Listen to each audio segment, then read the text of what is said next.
welcome to another episode of Professional Spotlight with Girls in Tech Minneapolis. Today we have a special treat for you guys. We have the entire board of Girls in Tech Minneapolis here with us. This is going to be an amazing episode because I kind of wanted to take this opportunity to let you guys kind of get to know us a little bit more at a personal level.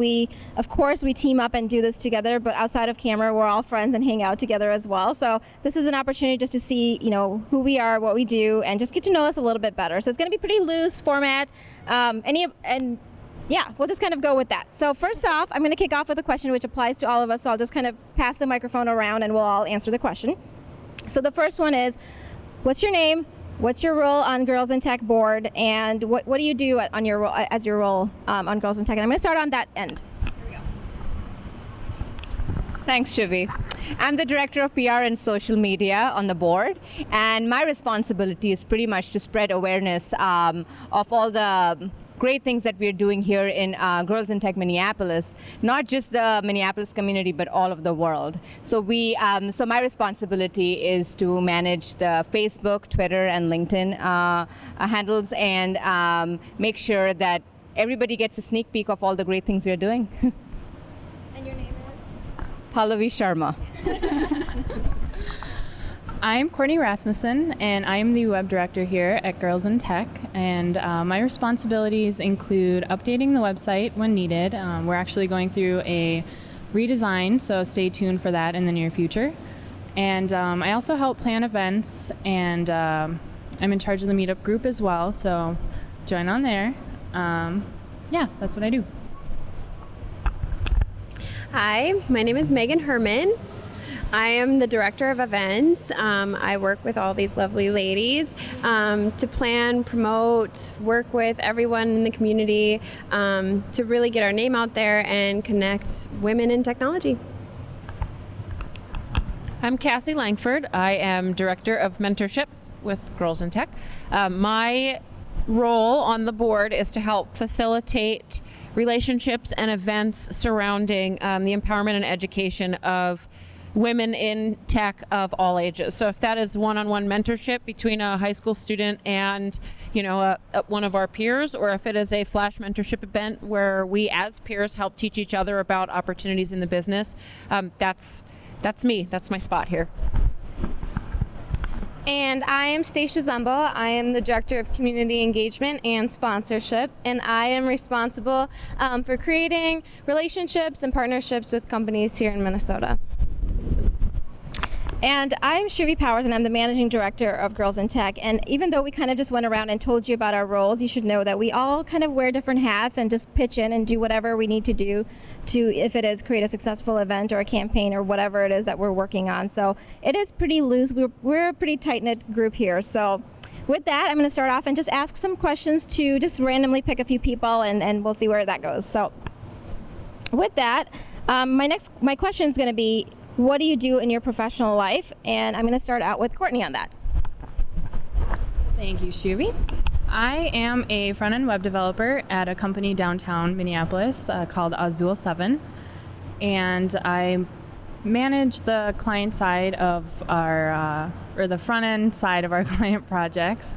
So I do all the development work.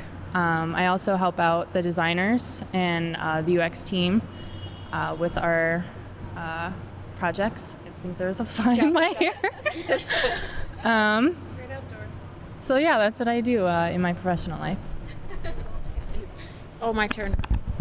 I am currently a media supervisor at Space 150, a digital agency actually about 2 blocks from here. At my current position, we sort of operate at the intersection of math/science and creativity. We leverage big data. We leverage a endless list of tool sets to help brands connect to people in meaningful ways and in the moments that matter for them and their business. Awesome. My next question is, how did you get interested in tech? And I'm going to pick Megan for that one. So I got interested in technology. I've been recruiting in the Twin Cities area nationally for a little over 10 years, and just kind of fell into technology. Went to a few meetup groups, have been recruiting on these type of positions, and as I'm talking to people, the inner nerd in me really came out. So that's really how I got interested, and women technology has always been a passion. Just because to see those empowered women and growing in this space that isn't as prevalent is really exciting. So got super passionate about it and excited to share it. Actually, give it to Paul. Oh, so I have been in tech forever, ever since I've known coding, back in 9th grade actually. I started coding in C++ in 9th grade, and then I did Java coding in 11th and 12th grade. So it's pretty much been a part of my childhood in a way, and then went on to pursue my education in computer science and mathematics, and then rest is history. So. Awesome. My next question is, how do you guys make tough decisions? You know, do you weigh things one way or the other? Do you create a pro and con list? Just kind of what goes through the head or checklist or whatever it is that you use to kind of make really, really tough decisions, whether it's in your personal life or professional life. And I'm going to start with Stacia on my end, and then I'm going to pass it over to Cassie. All right, so I just recently went through a pretty significant job change. I went from agency life to corporate life, and I kind of had to take a step back and look at where I wanted to be in the next 5 years, and kind of do a pro and cons list of each company that I was working at and possibly going to work at. And I just think it was really important for me to think about myself and kind of be selfish and think about what I wanted to accomplish in the next 5-10 years, and I realized that the company that I currently work for was going to get me there. They had the resources and the mentorship to do that. So again, tough decision, but you kind of have to think about yourself and where you want to be when it comes to that. Colby, yeah? Yeah, Colby. So, as far as tough decisions are concerned, one of the biggest things to do is, at least for me, the strategy I apply is taking myself out of the situation emotionally, and then weighing the pros and cons, and seeing whatever benefits the people around me the most, be it my team, my organization, or my family. Because if I have happy team, happy family, I'm happy in the end. So I do a lot of that, and then sometimes when I don't have the tools or the information to make the best decision, I reach out to my subject matter experts or whoever is the best in the area. So I'm actually going to ask that same question to myself, because I'm in the midst of going through a little bit of a transition myself. I recently accepted a job as a systems engineer with Amazon, and I will be moving to Seattle pretty soon. Yeah.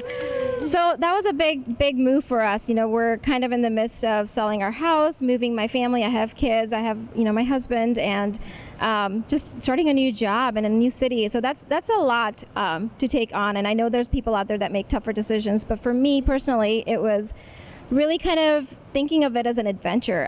Sometimes you just have to jump on the deep end and figure out how to swim. And I think that this is one of those opportunities for me. I have my family supporting me. My husband's right by my side, and we're just at a perfect stage in my kid's life where we decided, if we're going to do this, we're going to do this now. And seeing the opportunity and the work that I'll be doing with Amazon got me really, really excited about the position. And so I'm going to go for it. And I think at the end of the day, it's really based on what matters to you the most. And I have certain aspirations and things that I want to achieve in my career. And I know that working for the right organization and working in the right job and doing the things that you love is really, really all that's going to matter at the end of the day. So if you're out there and trying to figure out what makes most sense for you, there's going to be a lot of people that are going to give you different advice. But at the end of the day, you really need to figure out what works best for you. And you know what? If it doesn't, you figure something else out. So big deal. You tried and it didn't work. It's not like I'll be the first person or you'll be the first person to fail at something. I think failure is a great thing, and I'm definitely one to accept that. So with that, I also want to kind of mention that I'll be stepping down as the managing director, since I'll be halfway across the country. And Kathy Langford here sitting next to me, she's going to be stepping up, and she's going to be the new managing director going forward. So yeah, let's take our coffee and do a little cheers. we're a little early here in the morning, but yay! We're super excited about this for her, and it'll be a great opportunity. I'm so excited to see what's gonna be the next thing for Girls in Tech. So with that, if you have different ideas or somebody you wanted to connect to, feel free to shoot her an email. Her email address is cassie@gitmsp.org, and it's CASSE@gitmsp.org. And I think it'll be great. I'm excited. I'm excited to see what happens after she takes over. We're excited to see what happens next with you too, Shuvi. We're gonna cry a little. Yeah. We miss you. Well, honestly, We're super excited. It is going to be super tough because, like I said, we're a pretty close-knit team here. Yeah. We hang out together, and I think we'll probably still hang out together. Maybe in Seattle. Oh, yes. Yeah. We'll have a professional spotlight in Seattle. There you go. There you go. So, okay, my next question, back to business, it is, how did you guys get involved or interested in Girls in Tech Minneapolis? So, I forget, I think I'm asking that question first to Megan? Sure. So I got involved with Girls in Tech. I was actually at a DevOps meeting, and this spunky woman came up to me and started talking to me about DevOps and kind of what she was doing, and it was Shuvi. But she really started talking about her passion for women in technology, and we were talking about another meeting that we were doing with some other women in senior women in technology, and these conversations that we were having, and her passion obviously was shown, bright light, everything, the skies opened, and I was like, oh, Girls in Tech. And so, yeah, thus here I am, really excited about it. So I first learned about Girls in Tech through Shuvi as well. I didn't join right away, or I guess I joined right away. I signed up for the newsletter, but I didn't become the web director until a few months later when I saw the position open up, and being a front-end web developer, I thought being the web director fit hand in hand. But I really just enjoy giving back to the community, encouraging other women or young women, ladies, that are excited or wanting to learn more about how to get involved in tech but maybe aren't sure how, to steer them in the right direction or mentor them, give any advice that I can. And so that's mainly why I am interested in Girls in Tech. Thanks, Courtney. I first found out about Girls in Tech when Shuvi brought me on. The wonderful Shuvi brought me on for a professional spotlight interview, and ever since every single day I would sleep and wake up thinking about Girls in Tech. I'm like, I have to give back to my community, and this organization seems like the best vehicle for that. And that thought was on my mind for about 8 months, until when I was finishing up with my business school and I needed something great to contribute to. So reached out to Shuvi and the team, and there I was on the board of the team, and rest is history. So I'm really, really excited to be on the team and all the great things we are doing. So great. I am not here because of Shuvi. We actually started about the same time. I got involved in Girls in Tech very deliberately.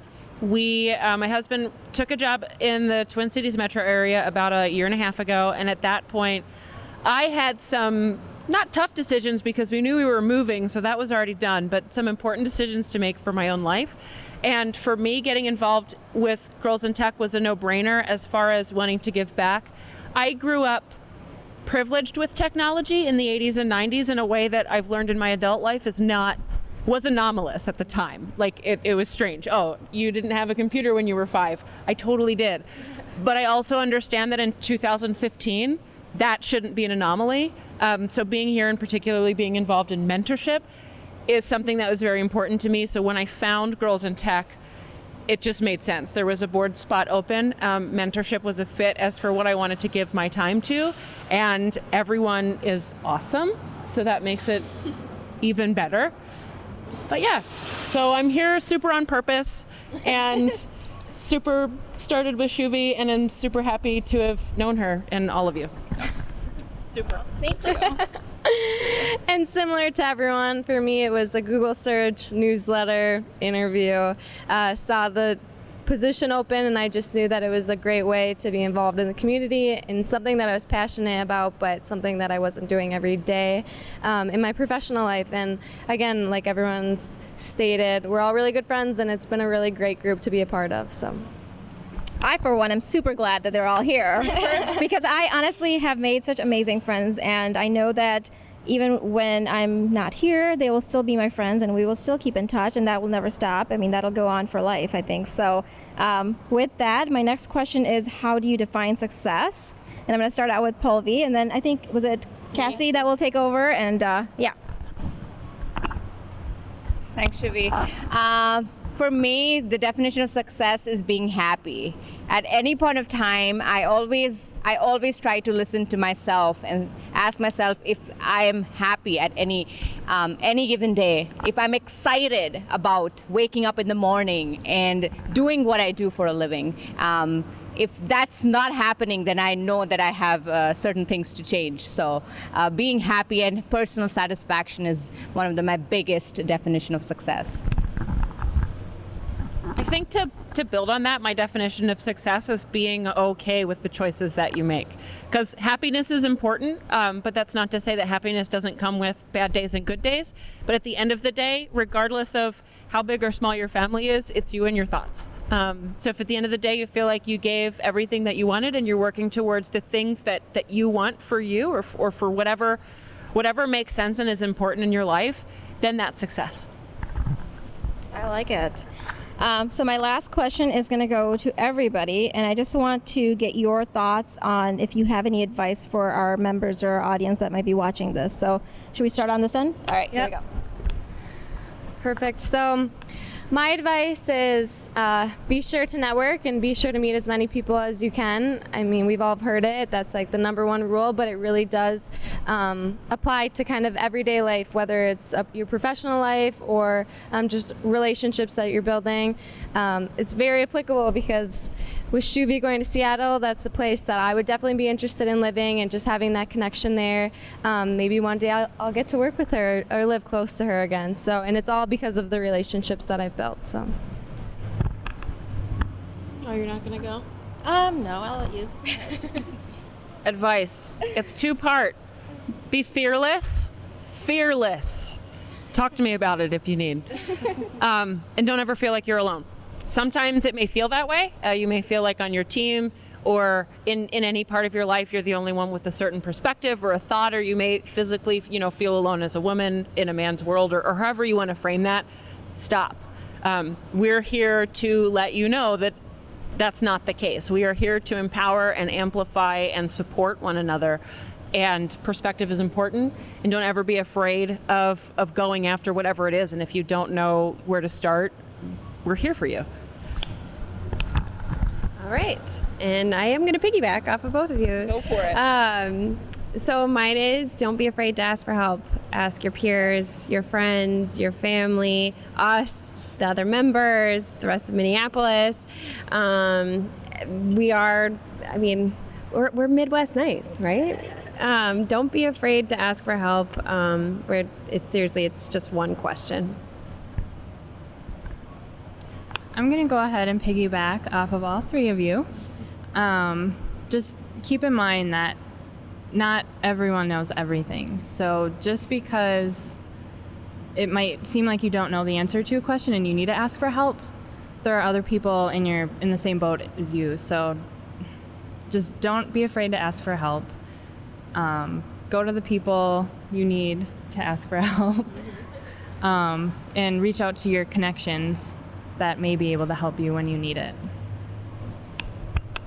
And my advice will be to constantly be in a learning mode, constantly be a student, and reach out to the resources like us, and get to learn something new every day, be it like looking up an article online or reaching out to a friend who's going to teach you something new.